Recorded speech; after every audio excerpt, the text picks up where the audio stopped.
Tere! Minu nimi on Martin Brecher. Olen 46-aastane, abielus, 4 lapse isa, 1 lapse vanaisa. Elan väikeses külas Vana-Kaius, Raplamaal. Peame pereettevõttena elamustalu. Tutvustame maaelu ilu ja võlu ja korraldame erinevaid üritusi. Olen oma elus erinevaid ameteid pidanud, aga kõige suuremaks kireks on olnud ehitus. Millegi oma kätega loomine ja inimeste unistuste täitmine on alati rõõmu pakkunud.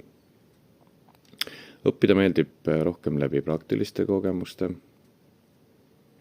Õppimine ja töötamine tiimis on meeltmööda, aga olen alati ka ise hakkama saanud iseseisvalt. Tänapäeva maailmas uute oskuste ja teadmiste omandamine ja pidev enesetäiendamine on hea alus tuleviku kindlustamiseks. Andragoogika õpiõpingud annavad mulle vajalikud oskused ja tööriistad enese arendamiseks ja teiste õpetamiseks.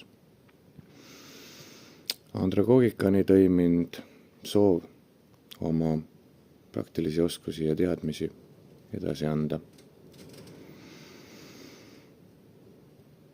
Andragoogina tahan tulevikus kindlasti populariseerida andragoogikat kui teadust ja kunsti,